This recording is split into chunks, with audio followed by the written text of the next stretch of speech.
welcome everybody to Dynamite After Dark, and on a night where it seemed like we were going to get a pay-per-view quality show based on the card, and the first hour was a disappointment. I have to say that the second hour really picked things up. I've had kind of a weird week, as Jeff can attest to, and just kind of sitting here, and then I'm watching this. I'm like, well, is this because just my state of mind that I'm in? But I really do think there's some weaknesses on the show that I haven't seen so far. But we'll get into that. Welcome to the show. This is Zan Manchi and Sabunia, along with my good buddy Jeff. Say hello to Hello. Hello. Yeah, my voice is... volume problems. I can barely hear you. All right, yeah. Well, for anyone that can hear me, my voice is almost back to normal. So, still might be a little raspy, but it's getting there. And I think that the quality of the show was a great TV episode, but not what we've come to expect over the last 2 weeks. And it makes sense. I mean, at some point they were going to have a couple of down matches. I still felt like the matches were strong. I felt like the storytelling was strong. I just, I missed because my son was having some health problems. I missed the beginning, but I'm watching it now, and I think the way the Lucha Brothers attacked SCU kind of is foreshadowing for the finals. Plus, it's playing off of what happened 2 weeks ago during that interview. So I like that. Scorpio Sky stole the show, from what I understand, and I'm hoping to kind of catch some of it here because I really did miss this match. But I like what I've heard.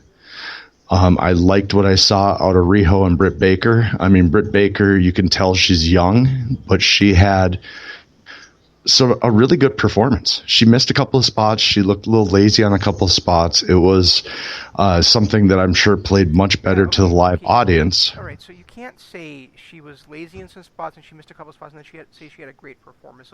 Those don't go hand in hand. She had when you look at performance because she's a sloppy performer. When you look at Britt Baker, she's in a spot she doesn't deserve to be in, just like Shawn Spears was last week. Well, I do agree with and I agree kind of with the Darby Allin thing too. I just don't think these guys these people deserve title shots yet. I get it, they're a new company, but at the same time, did Britt Baker do anything to deserve that title shot? No, I don't remember what her record was coming out of the ring. Actually, I was cooking at the time. I was just finishing up supper at the time, so I kind of missed the very beginning when they were coming out. So I totally missed what her record was. I felt like it was a strong match. I just felt like there were some rookie mistakes from her. Nope, it wasn't a strong match. That might be your frame of mind, because I felt like Riho put on a great, not a great. I'm not going to say great, but for a TV match, she put on a really strong performance. Britt, there was one spot, especially with the bridge, when Riho bridged out of the pinfall, where you could tell that. I don't know if Britt, if it's just the fact that she's not seasoned enough or why, but when she was in the cover, she was a good 2 to 3 inches off of Riho, so Riho could bridge out. Instead of, the way that it should have been, she should have been, a flat press cover and then kind of lifted up a little bit towards the end so that Riho could bridge out. She just stayed, a good couple inches. And to the live audience, they wouldn't have caught that. The only reason we caught it was because it was on TV.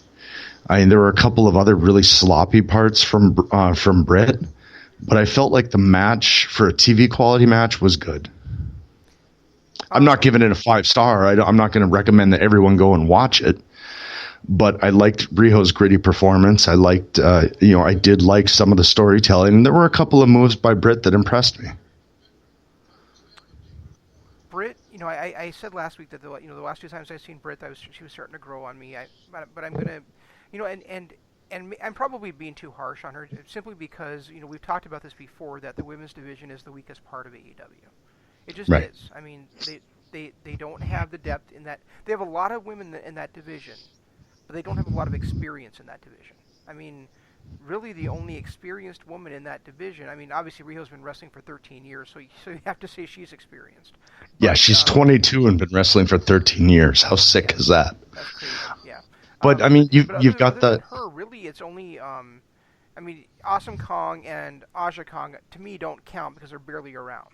So, right, and I was just going to say that. So I mean, really, it's her and Allie that have the experience in the division. Everybody else is still trying to find their way in their career. Well, So Priestley has quite a bit of experience too.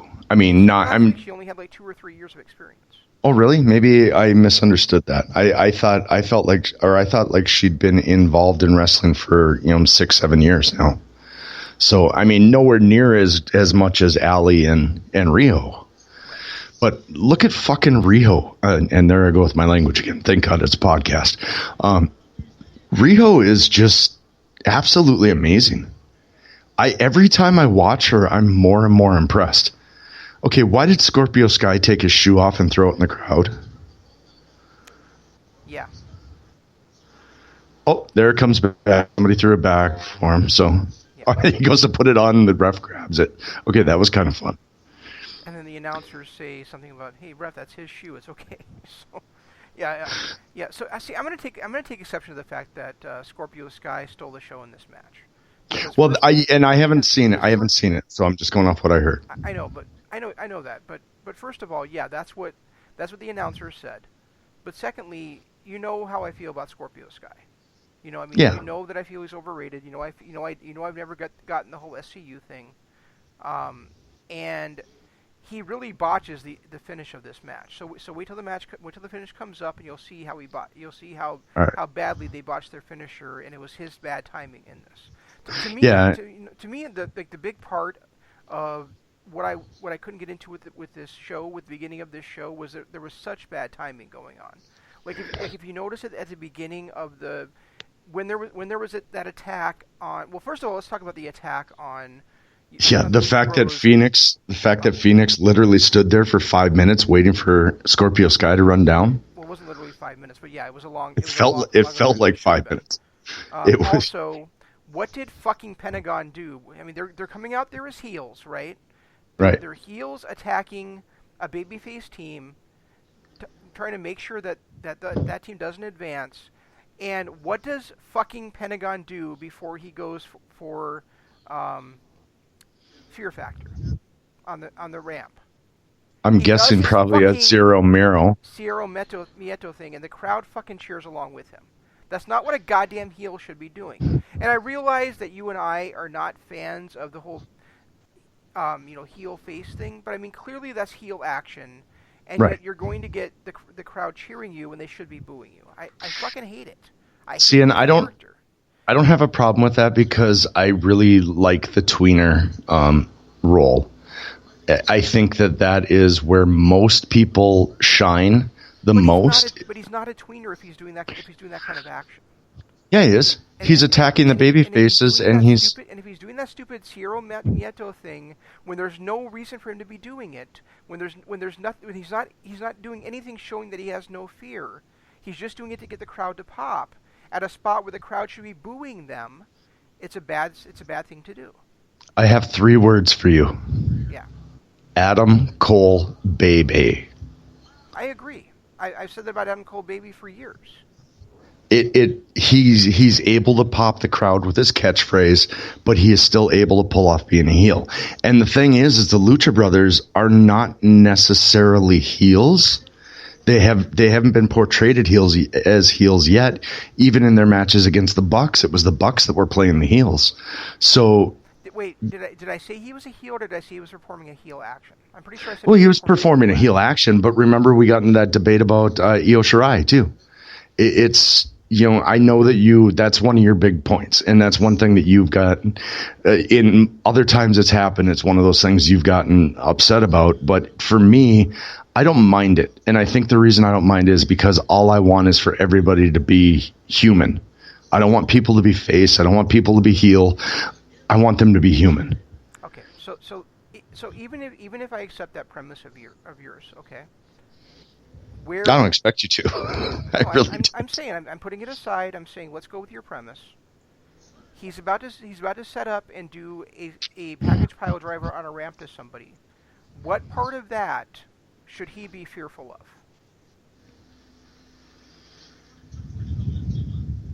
The lice he might get on his crotch. Means no fear. He should be doing that when he's about to do something incredible, like Phoenix did in the tag match later, where when Pentagon did the Ciro Mieto, and then he threw Phoenix on the top rope so Phoenix could do that spinning splash from the from the springboard onto one of the opponents. I can't remember which one. I think it was Jungle Boy. I get where you're coming from, but something where Sierra Mato makes sense. Or that was like last year at All In against Kenny Omega, when Omega was about to hit the V trigger and he said Sierra Mato, knowing he was about to get struck with that V trigger knee. Again, it makes sense. He does it way too often in spots where it doesn't make sense for him to do, and there's the fucking botch I was talking about. I agree. And see, I didn't think that was a botch.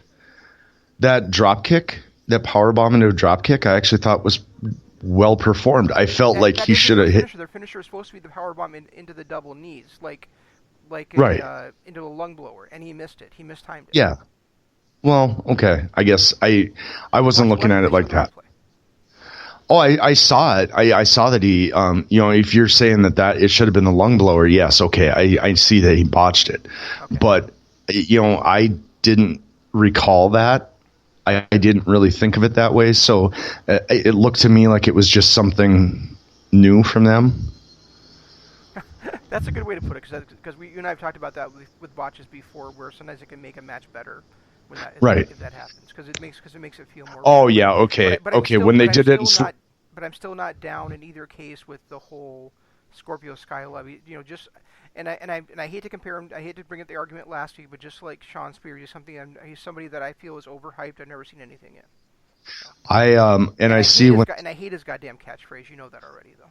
Well, yeah, you're not a fan of SCU, never have been. To me, that was still the best storyline of the year. That catchphrase that the worst town I've ever been in doesn't work. When they were heels, it was meant to piss off the crowd. The fact that they turned kind of babyface and kept it, I get why they use it, and I understand why it would annoy somebody. But I just watched the replay of that, and you could tell in slow motion that he was tucking his knees, and at the last second pushed him out. Yeah. So yeah, he was going for the lung blower, and he improvised at the last second. Give him credit though to be able to improvise like that. No, I'm not going to give him credit. He fucked it up. The Rock went over in this match, and that I agree with. That I agree with. I think SCU should have lost this. And it made Best Friends look so weak when Kazarian was attacked before the bell. But was Kazarian really without a shoe for half the match and barefoot the other half of the match, and then Best Friends still loses the goddamn match. He put his shoe back on. He didn't go completely barefoot. He put his shoe back on. No, I saw him. No, he threw the other shoe into the crowd. He was wrestling barefoot. Oh, was he? Okay, I thought I saw him put the other one back on. No, he threw the other one in the crowd too.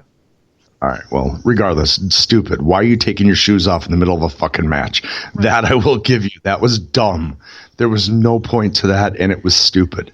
I personally, I'm a fan of the SCU catchphrases and all that. I'm a little disappointed that CD didn't end up in this match, but at the same time, I get it. I think Christopher Daniels is at that, and you and I have talked about this before. He's at that stage of his career where he's better doing a one-off match as a part-timer and being a spokesman for Kazarian and Daniels. Or I'm sorry, Kazarian. Yeah, I've got absolutely no problem with the way they set up the match. I just don't like the fact that it ended with SCU going over when Best Friends was facing a guy who wasn't ready to wrestle and a guy who had gotten his back jacked before the match even started. And I really wanted to see Best Friends versus Dark Order next week to get a kind of a rematch of what they did before. That was something I was looking forward to, or maybe not next week, but the week after, whatever it is. I was looking forward to seeing those two teams square off again. I think it is next week, actually. It's possible. I guess I don't know, but I'm trying really hard, really hard, because I do like the pairing of Beretta and Chucky T. No, Chuck Taylor. I don't call him Chucky T. He goes by Chucky T because Chuck Taylor is a brand name owned by Nike, and now now that he's on national, he can't really go by that without a possible conflict. Chuck Taylor is an actual human being who trademarked trademarked his name, kind of like Kareem Abdul-Jabbar did. There was a running back for the Dolphins. His name was Kareem Abdul-Jabbar, and he had to have his jersey edited so he was just Kareem Abdul, because the real Kareem Abdul-Jabbar copyrighted his name. And that's what Chuck Taylor did and that's kind of why Chuck E.T. has to be Chuck E.T. is for the same ridiculous copyright. You know what? I'm going to copyright my name, and then I'm going to sue the NFL kicker and the Major League Baseball player and the musician and everybody for copyright infringement. I'm doing it. I'm going to do it. By the way, it's for anybody who's listening and listen to me say that and is thinking, Chuck Taylors are Converses, you idiot. Yes, I wear Chuck Taylors every goddamn day. I know they're Converse, but Converse is owned by Nike. So Nike is really who I meant when I said they own the trademark to it. And technically, Nike bought them like 10 years ago or something like that. Yeah. You know, they weren't always owned by Nike, but Nike bought them like 10 years ago. Right. That's what my point is, that I just wanted people to understand that Nike does own Converse. I wasn't speaking out of turn when I said Nike owned them, because as Jeff knows, I wear Converse every single day. So. Okay, first of all, why are they going with the PNP music but coming out of Santana and Ortiz? And he's even got a Pride and Powerful jackets. Yeah, no, they're actually. If you watch I don't know if they're calling it the AEW Tron, whatever the fuck they're calling it. Yeah, I saw it. Yeah, they were saying Proud and Powerful on there, and they're wearing Proud and Powerful T-shirts. So. Right, but they also... So they are going by Proud and Powerful. I think they just announced them as Santana and Ortiz last week. So. Well, they did here, too. They just announced them as Santana and Ortiz. It was even the graphic that came up. And who the fuck are these two guys? Exactly. So here's my second point of contention with... Well, I guess my third point of contention with the show, because the first one was goddamn... The second one was the result of the tag match. And I guess my third was actually the fact that people were saying that Scorpio Sky stole the show, and I thought he botched the ending of the match. But anyway, so we talked about this a little bit last week with how how they're going into that split screen commercial, kind of a weird spot when it doesn't really call for it. Right. And yet they're having the main event actually have a commercial during it, which they did again tonight. Yeah, but they did tonight. So here we see Proud and Powerful come into the ring, and Ortiz making some weird facial expressions. And then we see these guys, who we've never even heard of before, come to the ring and stand around while the crowd is... And they finally just kind of get bored. They're just kind of standing around, and we're watching the crowd not really react, and those guys are kind of like, yeah, we're just waiting around for shit to happen. To me, it was a really bad spot for the split-screen commercial. It really should have just been a regular commercial in this spot. Yeah, and they did that last week, too, where we saw... private parties celebrating in the crowd when we should have saved that split screen for the main event, and they did it again here. What was the point? I mean, I'm okay with jobbers being in AEW. I'm fine with that. It was a nice spot for a jobber tag team. They got some TV love, and they got decimated by PNP. But that was not a spot for a split screen commercial break. No, it just wasn't. Is that there's a hard ad break at certain times where they can't use that split screen, and I'm guessing that main event spot is probably one of those things, because 3 weeks in a row now we've seen them take a commercial during the main event. They need to reevaluate that contract. I'm just saying. Well, I don't like that at all. Yeah, it might just be network policy. It's possible, yeah, but I still don't like it. No, we don't have to like it. I'm just saying that might be the reality that they have to work around. I mean, I'm glad that at least they're doing a lot of the split screen stuff. Yeah, and that's one thing I was going to say. They've done a lot of the split screen, and they've kept it flowing throughout. So I haven't been too upset with it. I just hate the fact that they took 2 commercial breaks during matches again. And you and I have complained about that now. Jesus, I was listening back to our old show that we did in 2014, and we were saying the same complaint. We had the same complaint, that they take commercial breaks during pivotal moments of matches. Yeah. And to be fair, I don't think AEW has done that yet. No, they haven't. I didn't like in the main event when they came back to Jericho beating down Darby Allin with a kendo stick. Yeah. I really want a little more. That pose at the end of the match. Right. That was amazing. and Swagger is just so good. Did you see, was Ortiz really biting the rope? Yeah, I really like what they're doing with these guys now. They're completely different characters than they were as LAX to me. Yeah, they seem more insane. Yeah, they're intense. They're insane. They don't have Conan to rein them anymore. I really like how these guys are embracing that new role where they're they're part of the backup for Chris Jericho. Now let's watch this promo after the match. I don't know where are you at where they're doing the replays right now? Yeah, so they're calling out Jericho now, or Jericho's on the TV. So hold on, let me listen to this. Well, it's not his promo I wanted to talk about. It's actually, yeah, listen to the promo, and then as you're listening to the promo though, also keep an ear on what I'm saying. Okay. So, you're looking there with Chris Jericho holding that belt on his right shoulder. He's wearing a leather jacket. He's wearing sunglasses, and his hair is pulled back in a ponytail. You don't even have to goddamn squint to have him look like Bret Hart when Bret Hart was leader of the Hart Foundation. I was actually thinking that too, and they made a comment about that in the main event. They made a comparison to Bret Hart and his sternum and the way that Jericho is following him. That I was like, holy shit, they're reenacting the Hart Foundation. Yeah, so I mean, this is exactly cut out of what Bret Hart would have been doing in that Hart Foundation from 1997. Yeah, and that you're right. I mean, and I didn't 100% catch that until you just mentioned it. But I also didn't see this promo either. During this promo, I was busy washing a child's jacket so that he can get done with being sick. But but now that you say it, belt with the WWF belt, that's Bret Hart, 22. And a pink and black jacket. Yeah, that. Right with the pink on the sleeves, yeah. Yep. I mean, yeah, you're right. That is 100% Bret Hart. 100% Bret Hart. Now I want to go back and watch some A+ Gold Star Bret Hart. So. Yeah, back when Bret was Bret. Yeah. Back when he was at his high point during that heel run. When he was the biggest face ever everywhere else in the world, and then the biggest heel ever in America. One of the greatest. And Bret called the Hart Foundation in that one promo, in one of those promos where he was looking exactly like this. He called the Hart Foundation the best pack of lions you'll ever see. And what does he call? Yep. And what does Jericho here refer to PNP as? The pit bulls of pit bulls. So yep. I mean, it's a very similar promo, very similar lines, and it just brought me back to the Hart Foundation. So I really enjoyed that. Yeah, and I'm okay with that. I really am. I think that Bret Hart run has never really gotten the love it deserved, mainly because it was overshadowed by DX and The Rock and Austin and the NWO.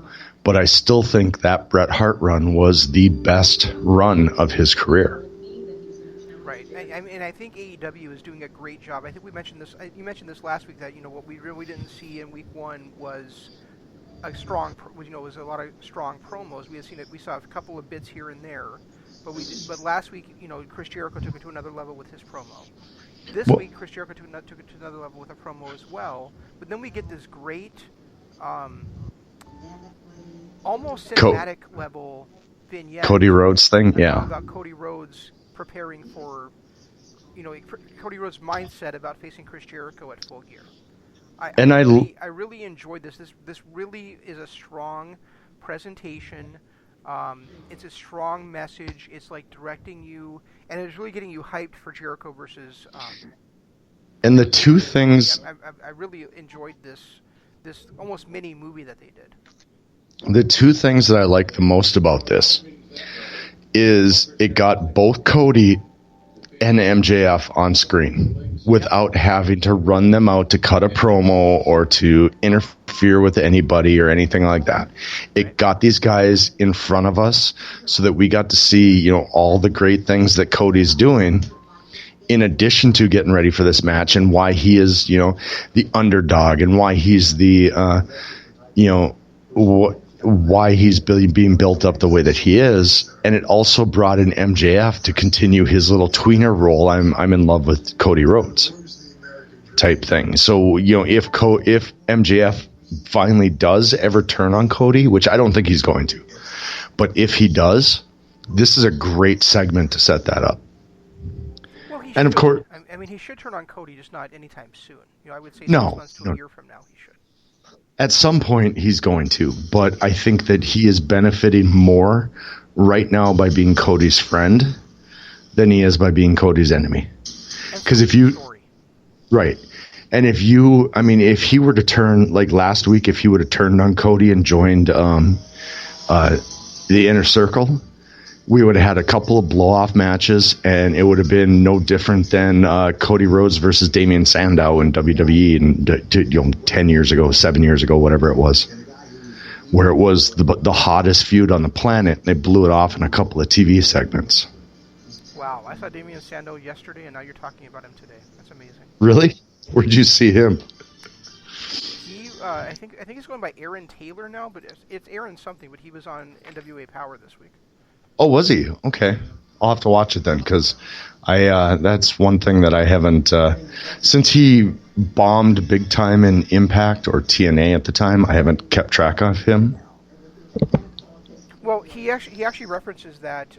he doesn't reference bombing in Impact, but he references that he went into acting and something else, so he was actually out of wrestling for a couple of years because he was having acting roles and things. Oh, okay. Okay, yeah. Did he at least grow his... Who that is or what the fuck he was in, I have no idea, because I haven't seen him in anything. Did he at least grow his beard back? He had a beard, I don't remember. Because I know that was one of the biggest complaints, is that he cut his hair and shaved his beard, and then wasn't acting like Damian Sandow anymore. Yeah, I don't remember for sure. But, and then, okay, we've talked about basically the first three matches. Now, we've got one more kind of awkward match before we get into the two big-time matches. And that's the Jurassic Express versus Lucha Brothers. So, I texted you that, I can't believe they have a goddamn Marco Stunt out there, and then they explained that Luchasaurus is injured. Right.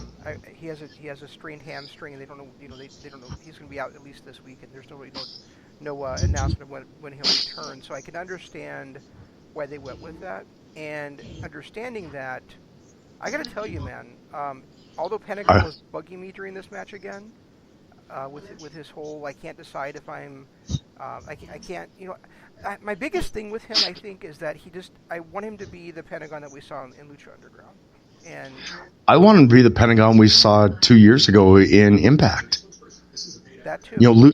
When he was this dominant, just beating the shit out of everybody, didn't care, was realistically going out there and showing no fear, not this tamed down version that we've gotten over the last 6 months. Even 2 years ago in Impact, he was still doing way too much of the taunting shit. Oh, he was. I'm not gonna disagree, but his match against Sami Callihan is still one of my favorite hardcore matches ever, even though it was not supposed to be a hardcore match. It was a hair versus mask match, which made no sense how it became hardcore, but it's still one of my favorite hardcore matches ever. And that's the Pentagon I want back. I don't want what we have now, and I agree with you on that. Yeah, so I mean that it's hard for me to watch Pentagon the way that he is now, and I am still of the opinion that out of those two guys, Ray Phoenix is the much more talented in-ring performer. I think feel like what I said to you 6 months ago on our other show, Kingdom of Honor, that Ray Phoenix is the modern day equivalent of Rob Van Dam. So. See, and I think he's Rob Van Dam with staying power. Where I didn't think that he was. We talked about it last week. Is that I just don't feel like Rob Van Dam has the same impact that he had last year or 10 years ago, because he has never one time tried to update his performance. Right. I think Phoenix, if he goes down the Rey Mysterio where he can continue to do this, I think he'll be fine. Do you remember remember that old WWE show that was on Saturday nights where it's kind of like a documentary type show where they talked about like Davy's death and they other things like that? No, I ever saw that. I can't remember what it was called, but one of those Rob Van Dam, talking about Rob Van Dam and that kind of stuff. Van Dam said, I think I've only scratched the surface of what I can do. And since then why did he never do anything else? Right, I was going to say, since he maybe had Jesus Christ.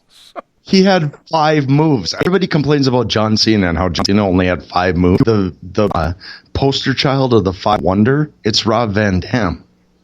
That's all he did, and it worked its way into every match. And then the rest of the time, he was pretty much laying on the ground selling moves. Sorry, not a huge Rob Van Dam. Well, I'm going to dispute that he had more than 5 moves, but yeah, I mean, I see what you're saying with that. He didn't wrestle the same match is more what you're saying, I think. Pretty much, yeah. And he had to make sure that those crowd popping moves were in there. Yeah. No matter how many times we saw that stupid Rolling Thunder and heard JR talk about educated feet, it had to be in there every single match. Yeah, and it's really hard to watch him in Impact right now, simply because, I mean, it has a lot of old ECW wrestlers. They have Tommy Dreamer, they have the Sandman occasionally, they have Rhino in there, they brought Sabu back. They have Johnny Swinger in there now. But of all those guys, what did you say? I was gonna say I just saw that they had Johnny Swinger back. But out of all those guys, the only one that it bugs me that he's there is Rob Van Dam, simply because he's not in the shape to be the Rob Van Dam that there was, and he hasn't changed up his offense. Nope. And hearing Josh Matthews, who's the worst announcer in wrestling, keep saying that Rob Van Dam hasn't lost a step is an insult to all the audience and anybody that ever saw Rob Van Dam 10 years ago. Right. So, anyway, let's move back away. Let's go back to AEW here. Yeah. So my point was that I didn't like that Marco Stunt was added to this match, but I realized there was really no choice once Luchasaurus had gotten that injury. But I really enjoyed this match. I did enjoyed the offense that Marco Stunt and Jungle Boy were putting in together. I thought it was interesting that Jim Ross kept calling him Jungle Boy Jack Perry. No, he wasn't even calling him Perry. He was calling him Terry. He was calling him, and it pissed me off because about the 4th time I heard it, I'm like, you got to be kidding me! Can't you say the guy's name right? Wow. His name is Jack Perry. He is the son of Luke Perry. But I swear to God, I kept hearing him say Jack Terry. Well, I heard Perry, but I mean, I definitely could have heard it wrong. But my point was, I was surprised that they were actually calling him by his real name because I don't think they'd mentioned that yet. So. Well, they did on the road to Double or Nothing. They talked about his father's lineage and all that stuff and how he's only been around for a year. But I agree with you. I was really, really impressed. Really impressed with these. And this is one of the first times I've ever seen Marco Stunt wrestle where I've been like, all right, he's not half bad. Yeah. I mean, I could do without his. I don't even know what they call it. What they call that dance that he does. I could do without that shit. But yeah, I think that people McNugget did a good job in this match. And they had some great tandem offense that was really kind of fun to watch. The whole match, I was really excited to watch it, and this is, I think, where AEW kind of took that next level, where it went from being, okay, it's just a run-of-the-mill TV show to, wow, we've got something good that's about to happen. And I really think that the match right after that is where it hit that next level. I haven't seen this Kenny Omega in almost a year now. Yeah, probably. He was. Then there's that blown spot by Britt Baker. By Brick. That's a good. We should just start calling her that. Start calling her Brick. No, did you see that? That was that blown bridge that Rio did. And you could, when you're watching it, you're like, holy crap, she's like 2 inches off her. It just was not good. But I did like this fisherman neck breaker that she did. That was one of my favorite spots. And there were a couple of other moves that she did where I was like, okay, yeah, she's getting better. I think she doesn't deserve it. I'm watching on a stream and you're watching on actual satellite. My feed's about 20 seconds behind yours because now I just saw the maybe. bridge. So. Yeah, and did you see how high she was in that cover? Yeah, that was kind of embarrassing, but that was more of a. That's what I was saying. I mean, to the live audience, that was a great moment. To us watching on TV with the camera angle they had, it was like, man, she screwed that up. But I will say that, watching this, I'm seeing that it actually is better than I thought it was originally. So I can see what you were saying earlier. So. Yeah, I didn't think it was a horrible match. I really liked Riho's performance. I really did. And I'm more and more impressed with her every single time I watch her. And then when you consider she's not even 100 pounds and, 22 years old, granted. 100 pounds. Oh, I'm sorry. No, wait, what? No, you won't. You'll give her like $150. Dude, I weigh, about 2 1/3 of this. What does she weigh? So I probably couldn't give her much more than that without killing her. Yeah, you're right. I'm about 2.5 of what she weighs. Yeah. Jesus Christ, I need to go on a diet. Well, you're also like 5 or 6 inches taller than me, so it's not that big of a discrepancy. It's a good point. I am 6'1", so. Yeah. I don't know. This was to me, this was really where it started to get good because I enjoyed this match a lot better than you did. I know there were spots by Britt that were blown. I know there were spots and it was mainly Britt that was the drawback in this. But I just felt like they told a great story with Riho being I love her being that underdog champion. And pulling out the win like she did at the end with rolling up Baker out of the lockjaw, I thought was there's that fisherman suplex, and you'll see it in about 20 seconds. Or not suplex, but fisherman neckbreaker that I really liked. And then following it up with a super kick, I felt like it was great storytelling. So do you think that Britt tried for a sit kick, or do you think that she tried for that stomp to the chest? Because that was kind of a weird spot there. That one was, and I think that might have been one of the botch spots I was talking about. Yeah. I think she was going for a stomp. Okay. And she kind of improvised, but she didn't improvise the way that somebody with some actual experience would have done it. She just kind of like, oh shit, let's do this. Oh yeah, that was that was a sweet neck breaker. I agree. Right? That fisherman neck breaker is that might be one of the coolest moves I've seen in a while. I thought it was great, and I think the only thing that could have made it better would have been if she had gotten a 2.5 or a 2 3/4 instead of a 2 count. Yeah. It really is a sweet move. Yeah, this match is a lot better than I thought it was. So I told you. Well, like I said, I was kind of cooking at the beginning of it. I missed a little bit of the beginning of it, and I think I was just kind of like went in there like I was already down on the show at this point. So I think that colored it. So. I think part of it is I was so busy. And also, I'm not sure how I feel about women at the moment either. So. Well, yeah, okay, I get that. I'm enjoying women right now, especially redheads. I'm just saying. Anyway, the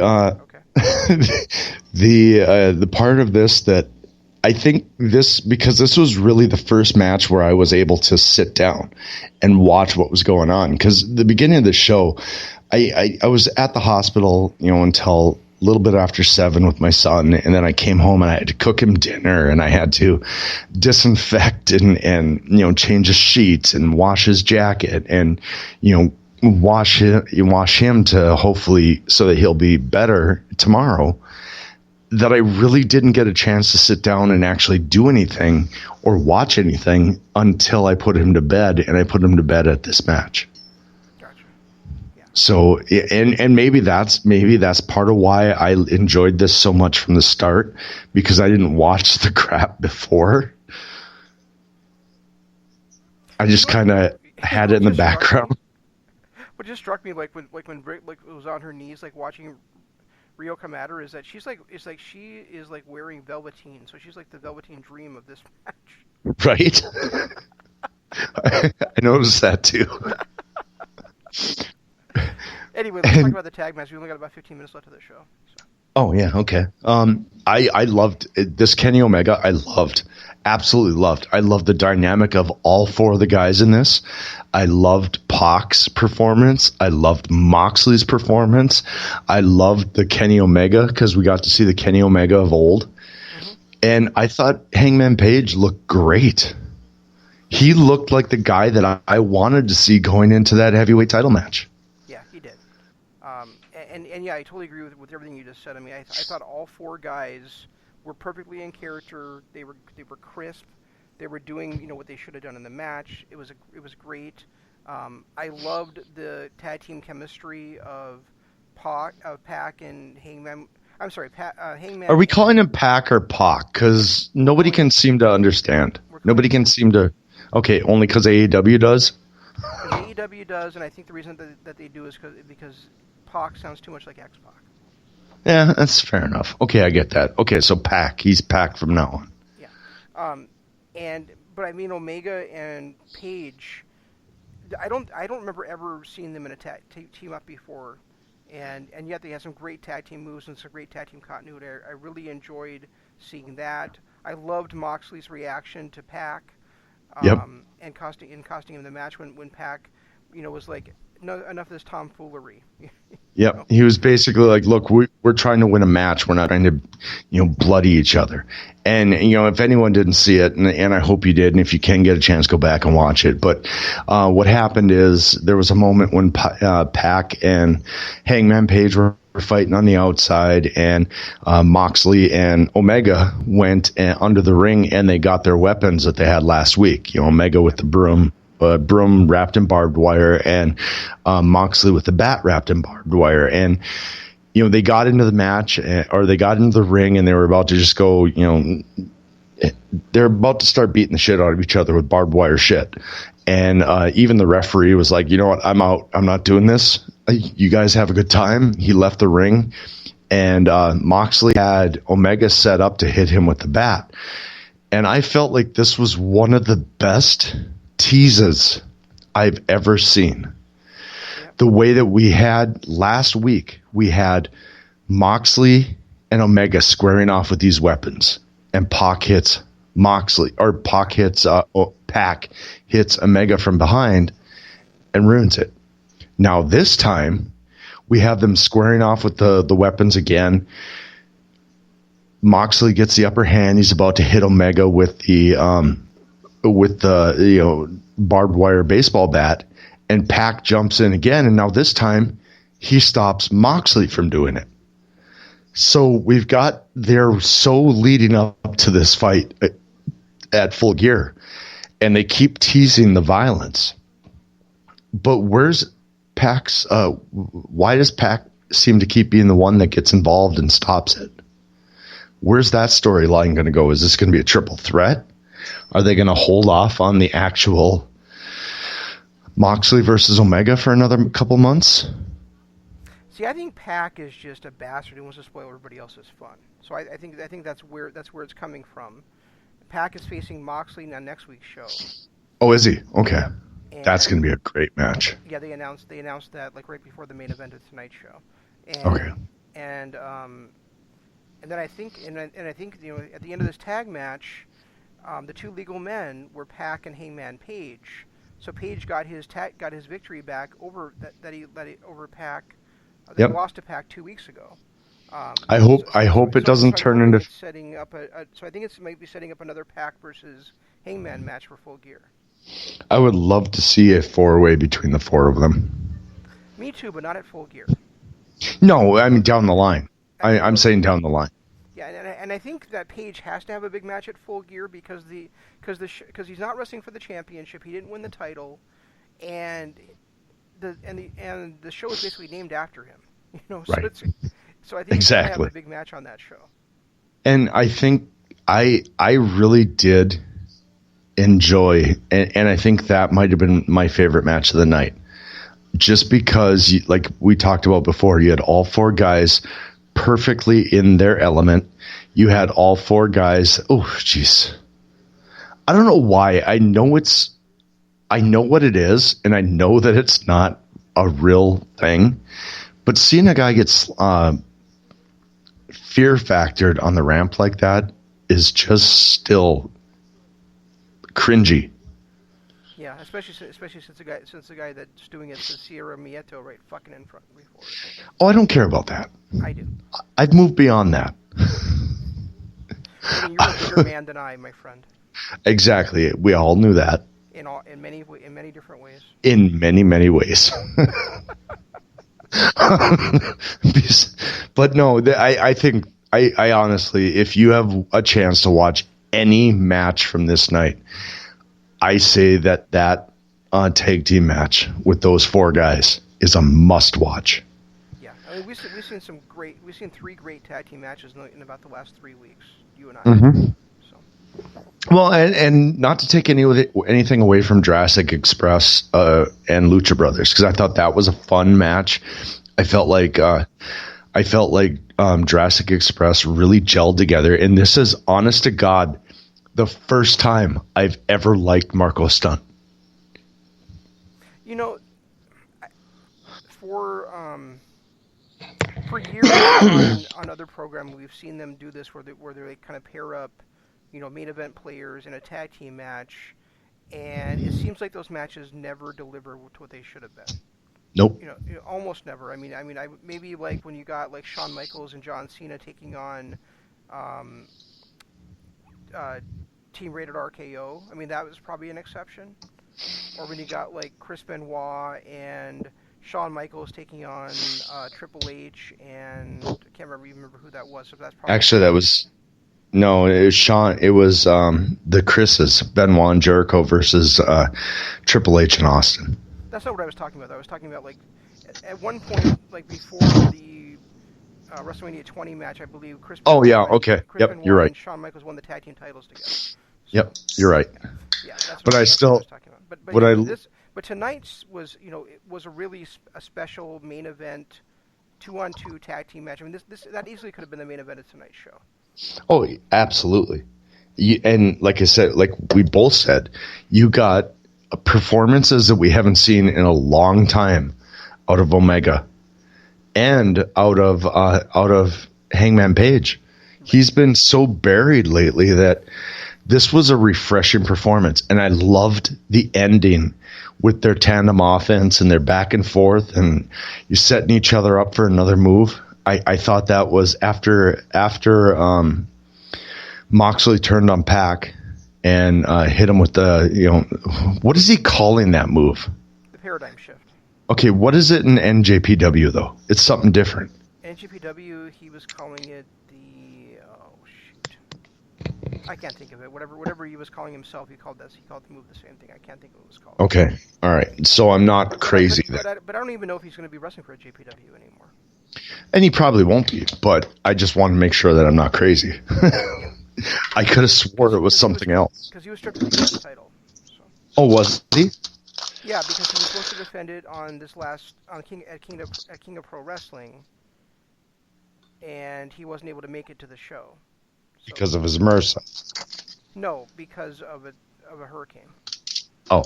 His flight was delayed. He couldn't make the show, and so, you and I haven't had a chance to watch that show yet, but it was going to be Juice versus Now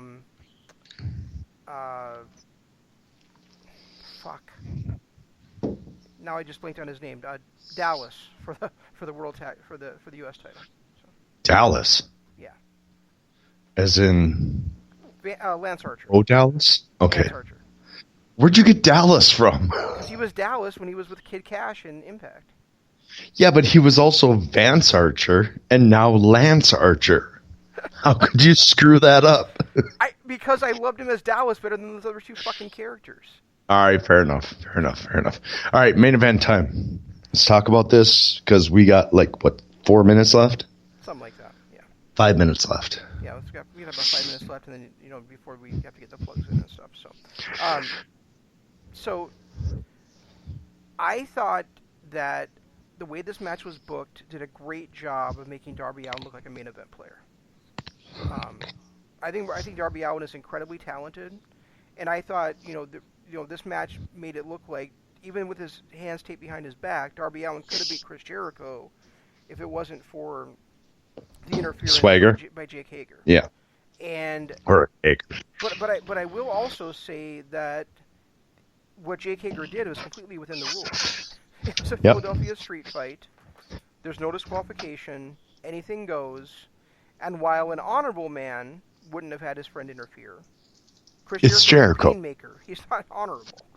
I loved the fact that he came out in his Painmaker makeup too, because that was the makeup that he debuted when he went up against Okada as the Rainmaker versus the Painmaker, and the fact that he came out with that makeup on, I thought was a great touch and a great way to kind of be the duplicate of Darby Allin. To me, this was one of those, and we talked about it with Havoc and Darby Allin, how we want that mentor-mentee relationship. To me, this kind of felt like that mentor-mentee relationship, where you had Jericho, who is, let's face it, he's 49 years old, he's at the end of his career, but he can still go, and he has a lot to offer. And honestly, I know we talked about it, but I wouldn't mind seeing Darby Allin become his mentoree or whatever it is. Oh. And actually do a heel turn, join the inner circle, and so on. I am loving Darby Allin more and more every time I see him. I think that kid is so talented, and it's not just because he can take big bumps. He might be one of the most athletic wrestlers on the planet.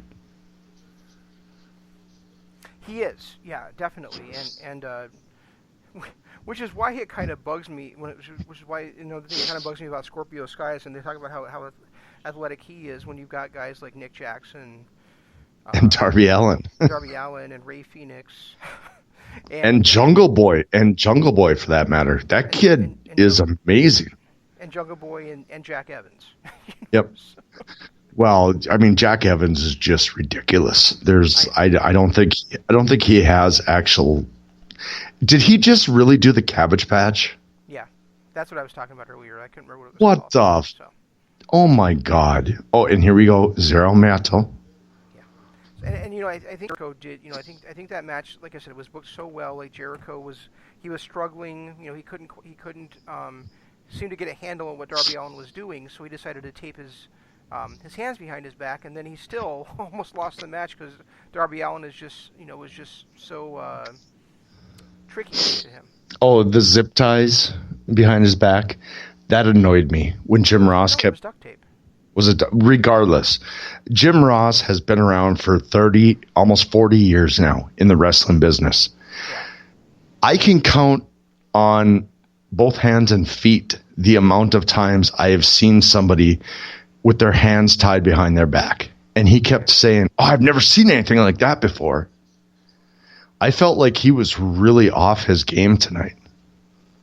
I thought it was a great showcase doing that, though, for Darby Allin. Because he was still able to manipulate his body and throw himself between the ropes, throw himself out the top ropes with somersaults and everything with those hands like that. So, I agree 100%. Being an idiot, which we already know. I agree. Fantastic, and it made Darby Allin look $1 million.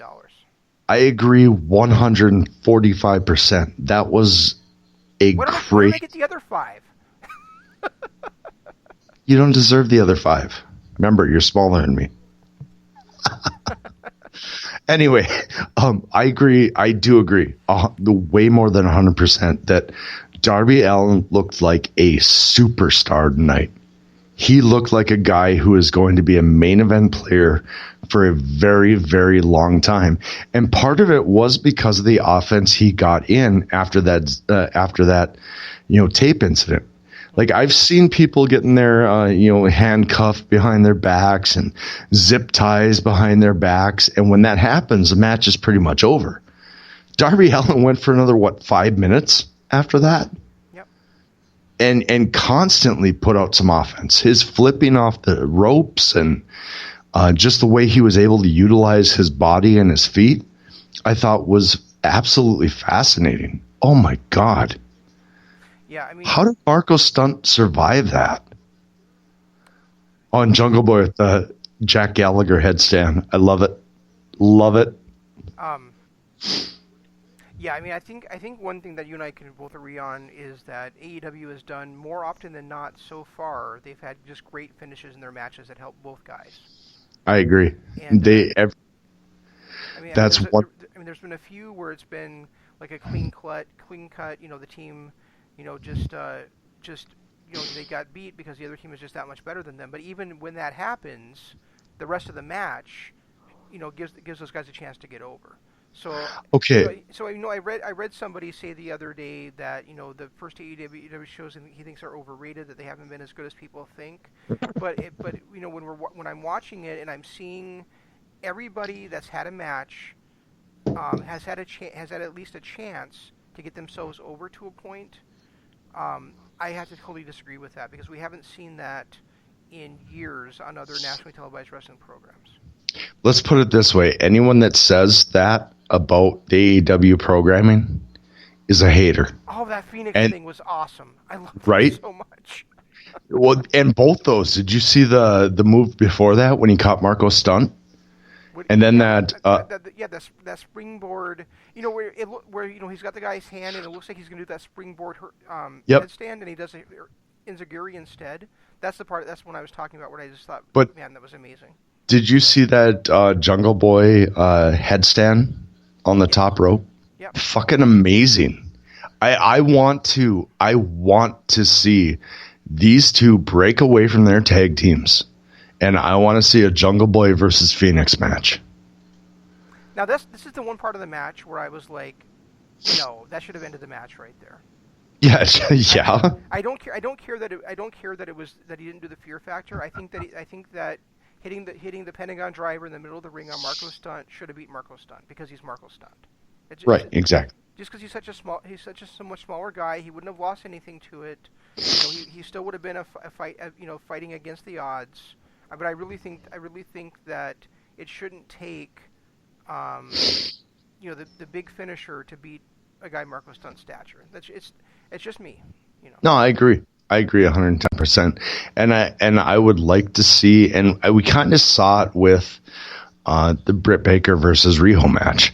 I like to see those finishers that come out of nowhere, where it makes everybody still look strong. You don't always have to hit your finisher to end the match. Well, and even when that tag team match we've been talking about, I mean, PAC gets drilled with. Oh my God! He got hit. He got hit with everybody's finisher except the one-winged angel. Yeah, so he took the paradigm shift. Then he took the buckshot lariat. Yep. Then a V trigger. Then a V trigger, and then Deadeye in the middle of the ring. Well, and then but before that, he also took that shooting star press. To the outside, yeah. Yeah, I mean, PAC got himself, he got his ass kicked. Let's just say it that way. He got wrecked! That was such a great match, though. And that's one of those where, we talk about matches of the year candidates.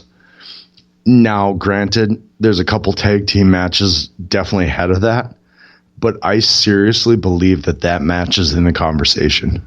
Yeah, and we've seen matches back-to-back weeks on AEW that are in the conversation for best tag match of the year. Right, that Bucks versus Private Party match last week. Yeah. I mean, that was such a phenomenal match, and then they follow it up with this. I mean, they are bringing tag team wrestling back, and I love it. Love it. Yeah, so that's what I was talking about earlier, guys, is that first hour, I was kind of down on this show, but then those two tag matches and the main event really brought it back home for me to where I was like, yeah, good show. They kept talking about a tag team explosion this week, and I was like, what the hell are you guys talking about? They had 4 tag team matches this week, and 3 out of the 4 were actually really good. I mean, granted, yes, the first one was the wrong guys winning, and you said it, and I watched it while we're talking here. Scorpio Sky was a little bit overrated. It wasn't who we wanted. We wanted the Addiction. So it was a different feel. And then there was the jobber match with PNP. Well, but I like the Addiction, but honestly, I'm always going to want the Bad Influence. Oh God, yes. I would give anything to have the Bad Influence back. Yeah. That and, is. And yes, I realize it's the same guys, but it's not quite the same gimmick. And I love. No, it's not. And not I even love close. Throwback Thursdays. I really did. And that was in not only Bad Influence, but that was the same time we got Austin Aries and Bobby Roode as a team too. I mean, that was such. Well, what was their name though? The Dirty Heels. I can't. Dirty Heels, yeah. That was such an amazing time. Just those two teams alone carried that promotion. Yep. And they were so good at it. So, why don't you tell the fine folks where else they can hear us, Jeff? I don't want to. All right, fine, I will. We got iTunes. Look us up on iTunes. You can see not only this show, but our Kingdom of Honor show. You have to look for them a little differently. Dynamite After Dark and Kingdom of Honor are both on iTunes. We would definitely appreciate a 5-star rating. Same thing with iHeartRadio and YouTube. You can check us out on there. You can listen to the show every now and then. Shane and I will throw up a couple of videos just to, do a little rant because, that's what we do. And that's on YouTube. Make sure if you ever see us on YouTube, you like it, you subscribe to that channel, you hit that notification bell. It will definitely help us out. Also, our Patreon. And that is our big one. It's www.patreon.com/Kingdom of Honor. We have multiple tiers. This is a way that you can support us so that we can continue to give you good content. And by doing that, and the appreciation we have, we give you exclusive content, and you can find that on our Patreon page. Facebook is where you can find links to pretty much everything we do. Our Patreon stuff, our Kingdom of Honor stuff, and our Dynamite After Dark stuff. It's all on there. You can also follow us on Twitter. I am at Regi Co-op. I do a little more than just wrestling. I'm a huge, let's just put it this way. I'm a degenerate gambler. I play a lot of DFS, daily fantasy sports, and I tweet about that. I tweet about wrestling. I tweet about the fact that I think frosted hair should be exclusive to boy bands. I tweet about pretty much anything. And then there's Shane. You could follow him at Zanman LOP. Best way to find that popped me really bad. the best way to find us is use hashtag DAD for Dynamite After Dark and hashtag KOH for Kingdom of Honor, and that's the end of my little spiel. Wow. Yeah. And when you follow me on Twitter, I hardly ever do social media at all. So when I do, it's almost always about pro wrestling. So I'm all over the map, man. I just tweet whatever I think. Yeah. Yeah. Anyway, so listen to the other shows here on LOP Radio. There was no Global Revolution this week due to personal conflicts, but there should have been a Sports Entertainment is Dead today. So check that out. Check out tomorrow night, IMP's LOP Radio Adventure. On Friday, we're at the right side of the pond. We will be back with you on Monday to talk about NJPW's King of Pro Wrestling and probably last night's NXT, some NWA, basically anything we didn't cover on tonight's show. And then next Tuesday, again, a new Global Revolution will be with you. So stay tuned to all the LOP Radio shows. We have a stacked lineup. The only one that covers WWE is IMP, so if you're into that degenerate shit, check out IMP tomorrow night. That's all we've got. We'll try to do better next time. This is Shane saying long days, pleasant nights, and Jeff saying goodbye. G1 Climax 27. Goodbye and good night.